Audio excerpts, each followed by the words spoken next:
RBI सारे bank वालों को बुला के एगो मीटिंग करता है, कहता है कि सुनो जनता बकलोल है। कौन बोला? आरबीआई। आरबीआई कहता है जनता को उतना नहीं पता है कि 10 साल बाद क्या होने वाला है। ओकरा ई लग रहा है कि 10 साल बाद डबल होगा, लेकिन ओकरा ई पता नहीं कि 10 साल बाद महंगाई भी डबल हो जाएगा। ये पैसा कोने काम लायक नहीं रहेगा। समझ गए कि नहीं?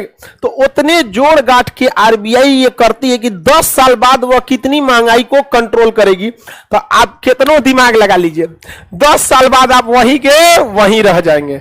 जैसे आप सोचिए, आज से 10 साल पहले या 20 साल पहले सपोज कीजिए, यानी सन 2000 में अगर आपसे कोई 1 लाख रुपया लिया होता, सोच सकते हैं कितना पैसा लिया। और आज 20-22 साल बाद अगर 3 गुना भी लौटा दिया, 1 लाख के बदले 3 लाख, तो भी सोच रहा उस समय वही फायदे में था। सन 2000 में किसी के पास 1 लाख रुपया और आज के समय में 3 लाख रुपया, 3 लाख का कोई वैल्यू नहीं है। उस समय जो गैस सिलेंडर मिलता था 120 रुपया, आज 1100-1200 में गैस सिलेंडर 10 गुना महंगा हो गया। अब पैसा आपका 3 गुना महंगा हुआ। सन 2000 में 3 रुपए किलो आलू बिकता था। हम 3 रुपए किलो हमको याद है, हम लोग खरीदे हुए हैं। अभी 20 रुपए, तो आलू कितना हो गया? 6 गुना महंगा। समझ में गया? 6 गुना क्या हो गया? महंगा हो गया।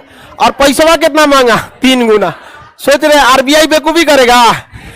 हम लोग के समय में आपको बताते हैं, पेट्रोल जो चलता था उस समय, हम बताते हैं आपको 42 रुपए लीटर, 42 रुपए लीटर चलता था, 35-36 रुपया।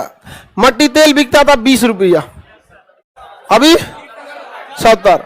पेट्रोल 110-115 चला गया। आप बताइए मुद्रास्फीति का प्रभाव पड़ता, मतलब 10 साल बाद महंगाई बढ़ेगी कि नहीं बढ़े? तो आरबीआई जो प्रतिभूति बेची है बकलोल है।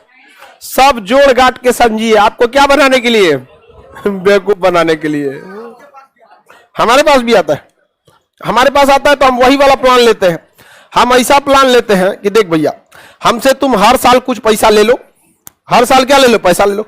10 साल तक हमसे क्या ले लो? पैसा ले लो। उसके बाद हमको अगले 20 साल तक महीना महीना कुछ पैसा देना, 25,000-30,000 पेंशन के रूप में। और जब 20 साल कंप्लीट हो जाएगा तो ये जो हम पैसा 10 साल तक जमा किए हैं अपना प्रीमियम, वो भी हमको वापस चाहिए। होता है ऐसा, पॉलिसी आता है। हम अपने मम्मी पापा का पेंशन ऐसे ही कराए हैं, हर साल हम जमा कर देते हैं, हर साल जमा करते जाते हैं, और जमा हो गया तो अगले 30 साल तक उन लोग को पेंशन मिलेगा। और 30 साल तक पेंशन मिलते जाएगा। और जब 30 साल कंप्लीट हो जाएगा तो जो शुरुआत में हम हर साल 10 साल तक जमा किए हैं, वो पैसा क्या हो जाएगा? मिल जाएगा। तो हमारा जो था वो मिल गया और पेंशन भी मिल गया, टेंशनों खत्म हो गया हमारा। समझ में आ गया कि नहीं आ गया? मम्मी का अलग पेंशन, पापा का अलग पेंशन, मम्मी का हेल्थ का अलग, पापा का अलग, कोई टेंशन नहीं है। अब समझ में आ गया कि नहीं आ गया?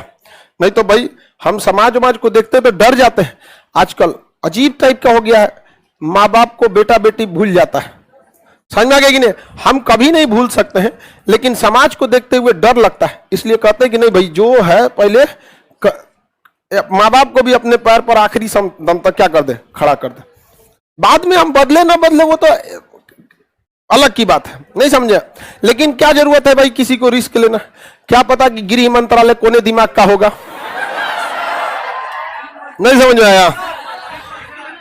उससे अच्छा है कि भाई अपने पे डिपेंडेंट करके छोड़ दिया। यहाँ पे कल को मम्मी पापा को कोई टेंशन नहीं, बीमार पड़ेंगे उनका हेल्थ है, हर महीने उनका क्या है? पेंशन है।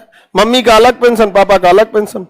समझ में गए? इसलिए उनको कोई टेंशन नहीं, पेंशन है, टेंशन नहीं। तो हम आरबीआई के बकलोलई वाले में नहीं जाते कि तू हमरा ले लो और 10 साल बाद दियो। समझ में गए कि नहीं आएगा? हम जितना जमा करेंगे बाद में क्या कर लेते हैं? वसूल लेते हैं। अभी मम्मी को ही मिल जाएगा, मम्मी पापा को टेंशन नहीं रहेगा। समझ में आ गया कि नहीं आएगा?